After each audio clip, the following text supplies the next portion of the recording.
All right, so Michelle Obama, who I'm repeatedly reminded is charismatic and deeply likable, though I've yet to find any evidence at all for this claim, released a video on behalf of the Biden campaign where she lays into Donald Trump, calls him a racist liar, but in the process of calling Trump a liar, she herself lies with impunity, especially when it comes to defending the violent Marxist radicals of BLM.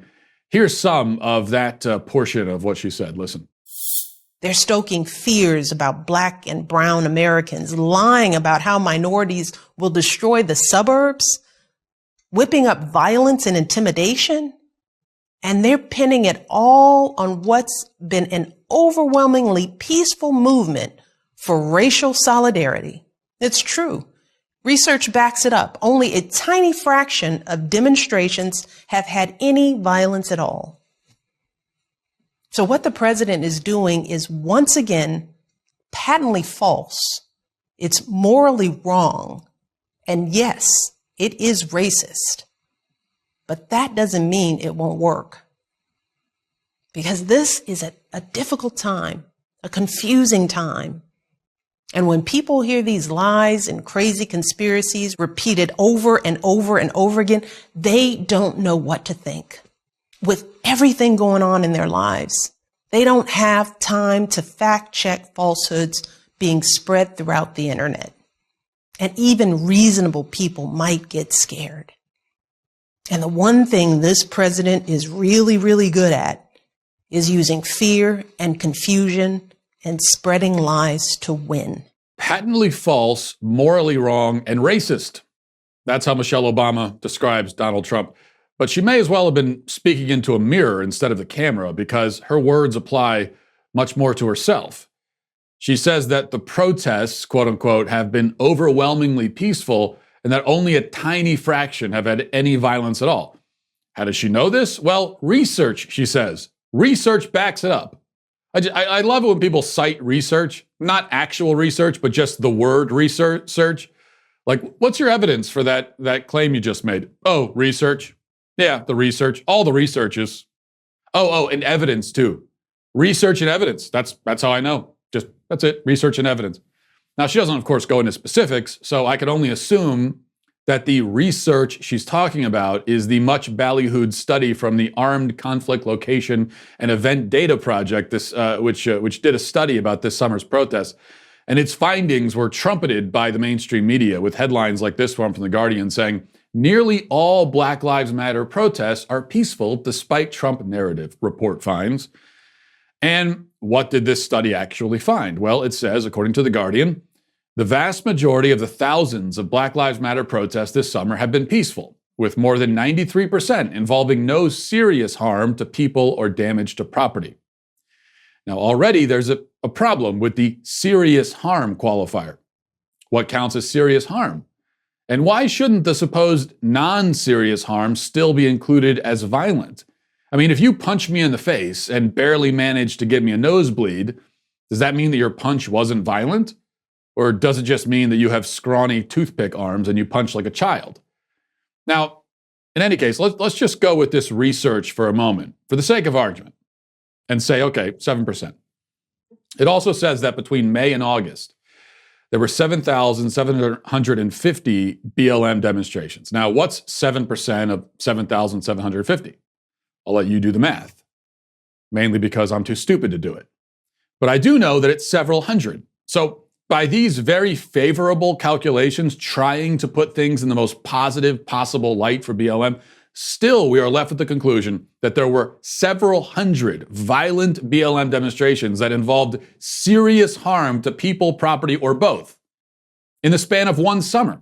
This, according to Michelle, is a tiny fraction. Now, I wonder, would she still consider several hundred violent demonstrations in the span of just 3 months a tiny fraction if these were MAGA rallies descending so frequently into looting and arson?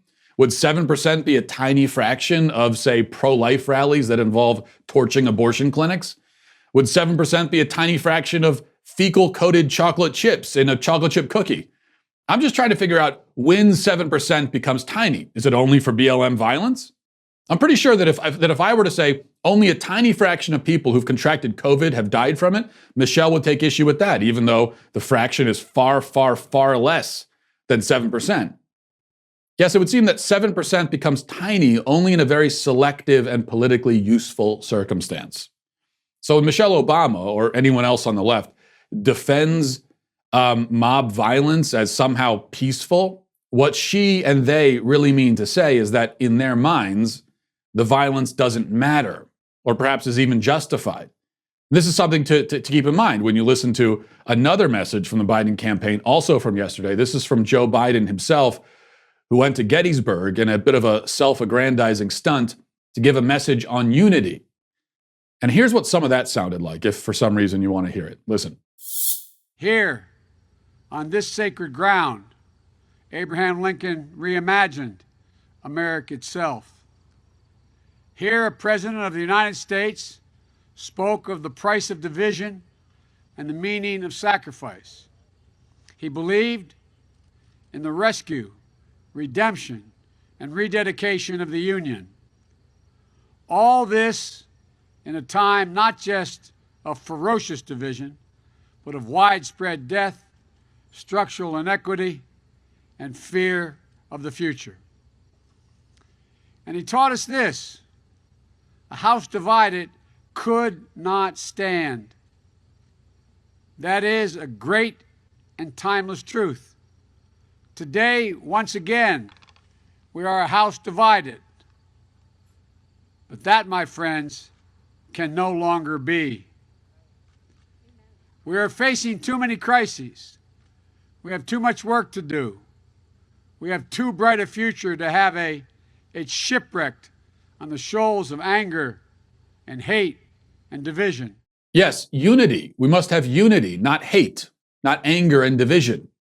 But remember that for the Democrats, rampaging through the streets, looting, throwing a Molotov cocktail at a cop, none of that counts as anger and division. For them, unity and peace may include burning down the local CVS. And this is precisely why all of the happy talk about unity, the speechifying, the empty gestures towards it, all of that is meaningless and can never bring about true unity. Because as I've argued in the past, we are as a nation divided on such a fundamental and foundational level, all the way down at the roots of our being, that unity is simply not possible. To unite, we have to unite around something, in something, for something, by something, because of something. Unity for unity's sake can only ever be shallow. It can't be lasting. It can't be real. But we live in different universes now as Americans. Not even two different universes. This is like a multiverse situation. Everyone has their own. We are unmoored from reality and truth. And Biden and the Democrats, they want us to unite in their universe, a universe where BLM radicals torching a police station are peaceful, and where babies aren't people, and where men are women, and where college graduates have a God-given human right to have their debts paid off by appropriating funds from those more successful than them, or even less successful, and so on. All of their calls for unity should include that disclaimer. Yes, come unify with us in our universe, in our reality. And that I simply cannot do. It's not even that I won't do it, it's that I can't. I also won't, but I can't. So where do we go from here? Where does that lead us? Well, I don't know exactly, but the happy talk isn't going to help us. And certainly the lies from Michelle Obama and others won't either. Hey, you, you right there. Hit the subscribe button right now. Do it right now. I thank you for your compliance. It's somewhat appreciated.